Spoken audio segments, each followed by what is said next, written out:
Good morning. Good morning. I'm not sure how it works, but we always look up at the camera when we start, and whenever we go back to look at the recording, it always shows We're us always looking looking down. down. Yeah. So I don't know how that works it's either. a conspiracy. It's on the web. So today is August 24th, 2025, and our talk today is the power of being versus doing. And I'm going to let Bob start out with that theme. Oh, you didn't tell me that.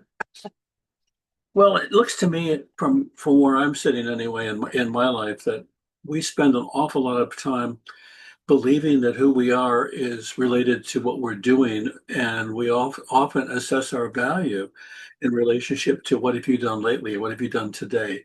And I know for myself, if I've gotten a lot done on any given day, I tend to feel better about myself than if I haven't gotten much done that day. So clearly, without meaning to, my life has a lot more to do with doing than being. And the real problem with that is that as you separate being from doing, the pressure is then on to become something by virtue of the doingness. And every time we decide we need to do something instead of be, we're really disconnecting ourselves from our own value. The other piece of that is when you make a mistake or you do something that you later regret, it's an action, not part of your being. You can correct an action. You can correct a thing that you said that you wished you hadn't said. You can, and not that anybody will necessarily ever forgive you, but the bottom line is you have choices about any course of action. And if you could allow that to be what's so, and your being as something else, then you could value who you are rather than looking at who you are in relationship to what have I done. But I also think it goes further than that. We also tend to do that with other people. That is, and I remember I've told this before. I was at a party and somebody said, "What do you do?" Well, I didn't want to tell them I was a minister because the group wouldn't have appreciated that. And I didn't want to tell them I worked in mental health because if I did that, they would tell me about older mentally ill patient family members. I said, I'm an artist. And they said, wow, okay, that's really great. And then went away and came back a few minutes later. Apparently, the person that I'd said that to went and scrolled it on his phone to find out what kind of an artist I was. And his exact words were, oh my God, you didn't tell me you were a real artist. And what I noticed at that point is I suddenly became somebody because of what I did. And I wasn't somebody before that. I was an anonymous something. And I think without meaning to, we often carry our label, we carry our job description, I'm a mother, I'm a father, I'm a parent, I'm a dog, I'm a person, I'm a human, whatever it is. We carry that as if somehow that's what we want to represent ourselves as. And I think that's a really, really important piece for us to pay attention to. And also right now, in the kind of political environment that we're in, if you happen to subscribe to politics that aren't in or popular right now, you could feel very angry and like you don't count or that you don't belong. And the truth is, you belong every bit as much today as you did yesterday. And what you believe is what you carry with you. It isn't who you are; it's what you carry with you, and you can move forward with that. But I know when people say, "Are you a Republican or a Democrat?" What they're saying is, tell me which one I need to tell me so that I can know whether I'm going to listen to you or not, whether I'm going to even respect you or not, or whether I want to even know you or not, as if somehow my beingness has been replaced with my political position. And that's really it's a frightening thing to think about if you think about it.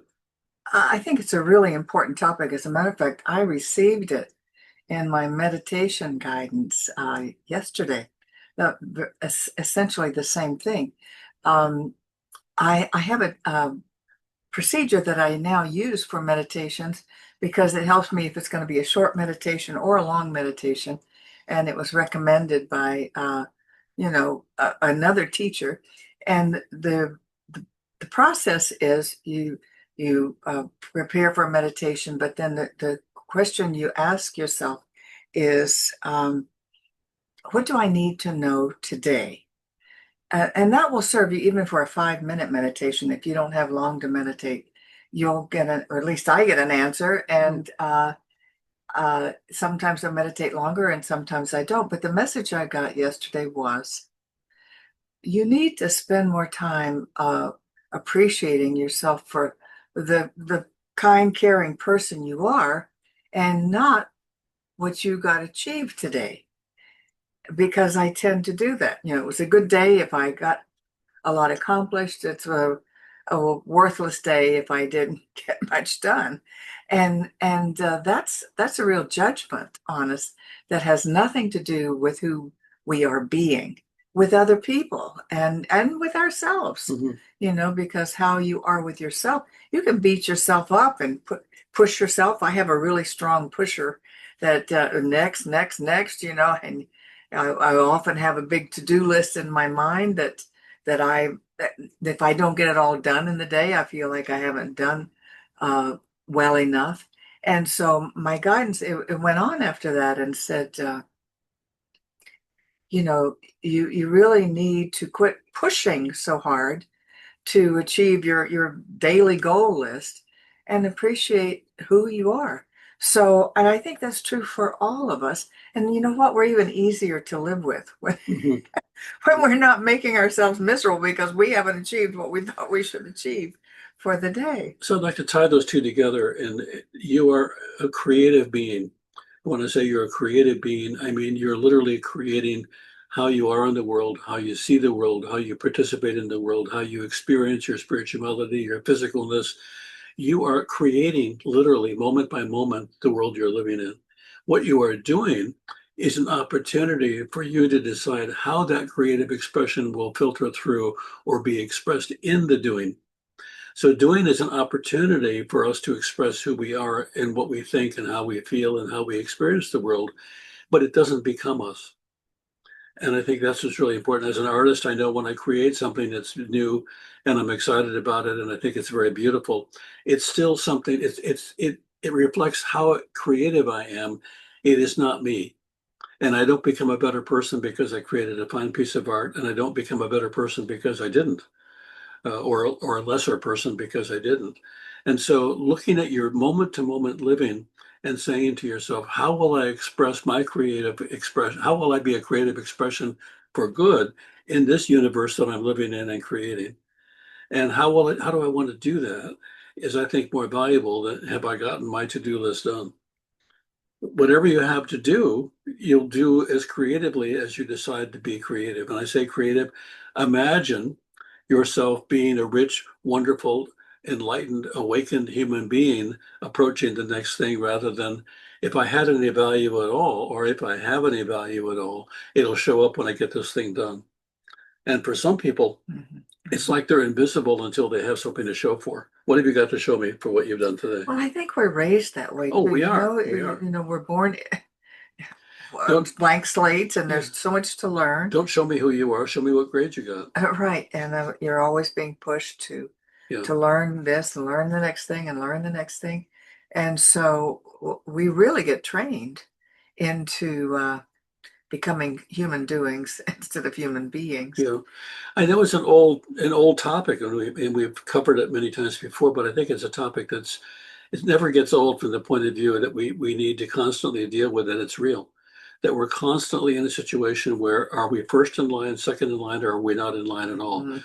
Where are we in relationship to having any value in the eyes of other people?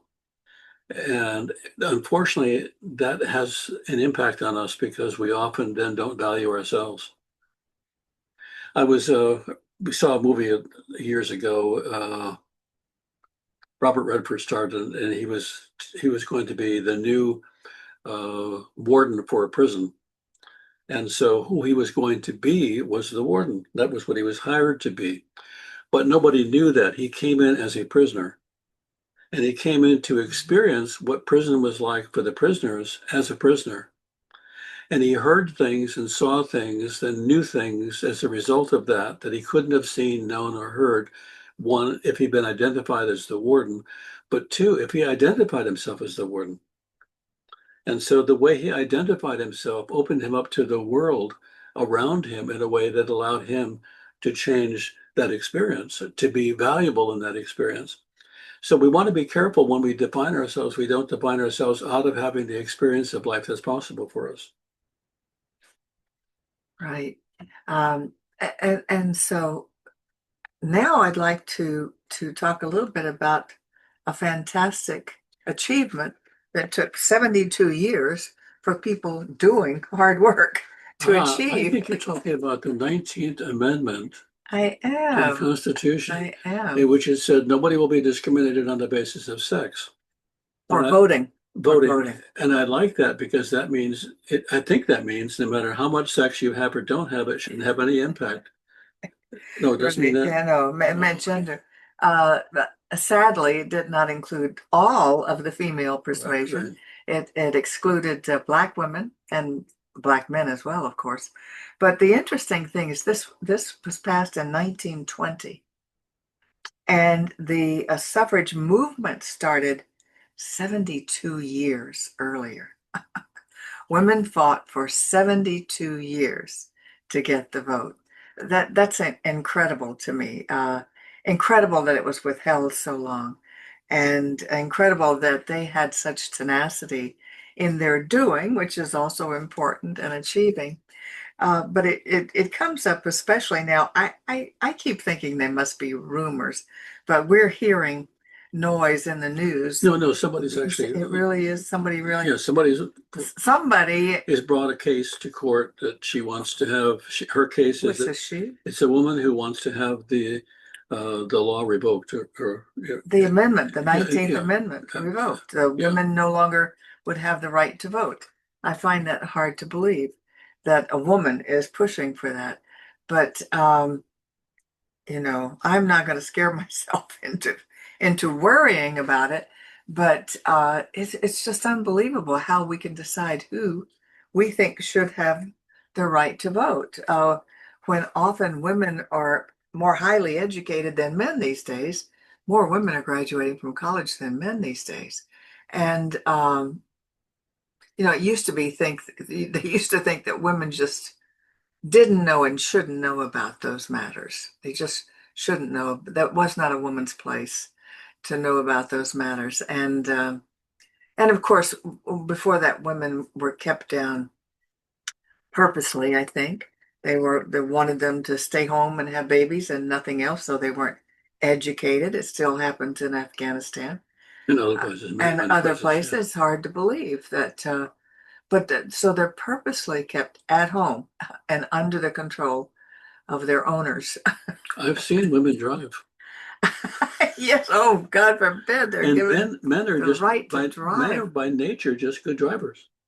You know, I lived in Germany in 1966 to 69, and I befriended a woman 20 years my senior who had been a nurse and was a very smart woman. And they had one family car, and she did not have a driver's license, and she would love to drive. So I said, "Well, I'll take you." She had to go to a certain school and whatnot. Her husband heard about it. So these were people in their 40s. I was in my 20s at the time. And when he found out I was going to take her for driving lessons, he had a fit. He did not want her driving a car. She might be able to leave the home, for God's sakes, Mhm. without him, because he would take her shopping and he would take her to buy groceries and things. And I was so surprised, because, of course, women are drivers in our country, and it's normal for women to be drivers. It was really surprising to me. So It's so it's sad because we found ways to make it impossible to be your best person, to be who you really are, and to express who you really are. And to the extent that we believe that that's true, we hold it over people to the point of keeping them down, and they can't participate in the world as full people, and we wonder why they get angry.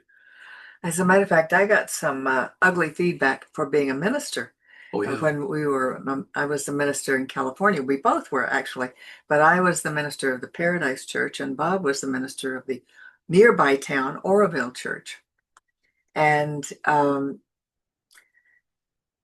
it was so surprising. I got a call one day, and the Bible, it's one place in the Bible where it says women should not speak in church. Well, in the synagogue, they should not speak there. And so women always sat in the back and were not allowed to speak. But that was a time long, long ago in a land far, far away and has nothing to do with today. But I am from Louisiana originally, and this call was from a man from Louisiana who was in California. And he called and he said, "What does your husband think about you being the minister?" And he told me he was from Louisiana. I got where he was coming from. And I guess he saw my name on the front of the sign or something out front of our church. And I said, well, he thinks it's just wonderful because he's the minister in Oroville. And he said, oh, well, isn't that wonderful? And so he just thought it was fine as long as my husband was a minister too. But I thought in this day and age, we keep thinking we have equal rights. And Yeah. some people Yeah. still would like to take that away. It's interesting. So that's an interesting doing, I think, and we're talking about it simply because August 26th in 2 days is we celebrate Women's Equality Day and mark the 19th Amendment. It took another uh, well, it took 1920 to 1965. So that's 45 more years for people of color to get the vote. Uh, Black people could not vote until 1965. I know. So it's hard to imagine how we have so much trouble with equality. You know, It's all a power trip. It's all a power trip. we've been blessed to be able to watch some really great comedians, and I think comedians very often tell the truth about the world in a way that allows us to see it without being embarrassed or feeling bad. But I'm thinking in relationship to what you're saying that women are treated often as second class citizens who don't know how to live life without men telling them to do it. And Well, are they afraid we right, might? and then this comedian he said, I don't know what I like to eat. I have to ask my wife. I look at a He washing. feeds me. Yeah, I look at a washing machine. I don't know what to do with it. His big thing was the stroller. I have no idea how to open How to it fold. or fold it. I look at it and I really don't know. And it was really funny because if you've been in a relationship and you're a man or you're a woman and you've been in a man-woman relationship, you realize that there are things the other person doesn't know, and there's things that they know that you don't know. And however much you think you're going to figure it all out, you're not going to figure it all out, and you're not going to do it the same way. And the difference therein lies the value. The beauty of the difference is that you can borrow from each other, but having to keep each other down or having to live within the confines of somebody else's definition of who you ought to be is about as absurd as anything I can imagine. But it happens a lot. It does. So, Sadly. what I'm encouraging you to do this week, if you can, is pay a little more attention to what you are thinking and what you are doing in relationship to how that is a reflection of who you think you are. And when you think that you are the doing, change your point of view for a moment. Take a step back and say to yourself, if I'm not a doing and I'm a being, how am I being? Do I like how I'm being? Am I happy with that? And And how am I being with whom? yes, yes. With- It takes, in many cases, it takes the one-upmanship that I see often amongst men in particular who seem to have a propensity for I'm better than you are. Well, I see women doing that sometimes too. I'm prettier than you are, or I've got more than you've got. I think both men and women tend to do an awful lot more of that than they realize they do.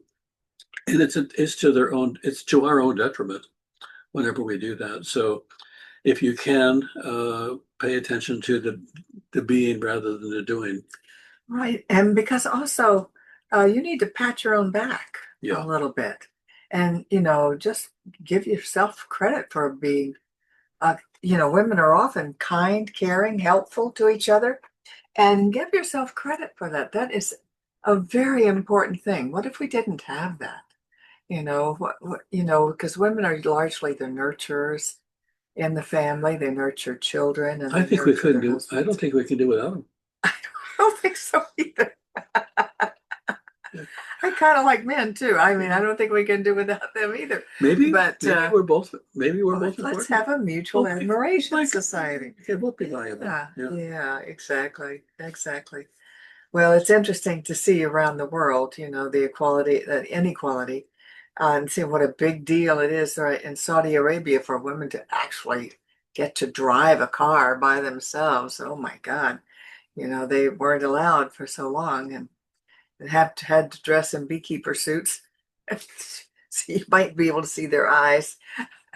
So I'm just grateful for our culture and the freedom that we do have and the autonomy that we're getting.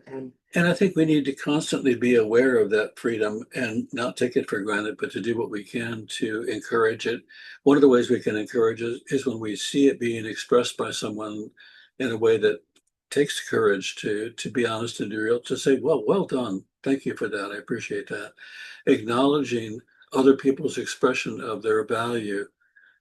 Whenever you do that, it encourages them to take a better or bigger stand for themselves. And I think there's a tendency to be careful about doing that to the point where we don't do it. And what has all this got to do with spirituality? Everything. Well, self-care has a lot to do with your spirituality. You need to appreciate yourself as well as others and That, actually take the time to do that that. reminds me of when you and I had a counseling practice in St. Pete, and a woman would come in for counseling with me. Every single week she came in late, and she would always apologize, and the traffic was this or that. And I said, I understand. One day she came in on time, and I said, well done. She said, oh no, I thank Jesus for that. I said, well, back up a little bit. When you do something good, who gets the credit? Jesus gets the credit. When you do something that isn't so good, who gets the credit? I do. So you have a man in your life who gets all the credit for your doing, and you get none of the credit for your doing. And she said, do you think that has to do with my having low self-esteem? I said, possibly. Just Possible. possibly, yeah. It's possible. How often do we give away the credit for our own achievements to somebody or something else and take on the burden of all the failures? That's important. So, self-love is an important part of your spirituality. You can't just love others and not love yourself and appreciate yourself. So it is a very spiritual thing. And I recommend that meditation technique. It's really a I like it. cool Yeah. way to start a meditation. So we're going to share now. Screen share. Where is my screen share? Here it is. And many of you have seen this Again and again. before. Yeah. And I know some of you actually get tired of seeing it, but we need to do this because there are people who are also coming that don't know that they can join us What are you doing? Okay. financially as well. Yes, we are a center for spiritual living, and we're a corporation, and we have business expenses. And so we do invite your giving because we also believe in the law of circulation, that as you give, you do receive. It opens up the flow in your life. And so if you are being fed in any way, we do request that you support our ministry. And you can do that by going to our website, which is CSL, Center for Spiritual Living, palmbeaches.org. And at that this is on the first page of our website. There's a button here that says ways to donate, and it'll show you ways that you can do that. So we like to say this affirmation of prosperity. So you may say it with us. My investment today is made with the full realization that God is the source of my supply and returns it to me enriched and multiplied. And so it is. Beautiful. And And so we're going to end the recording. we did the little white box. There we go.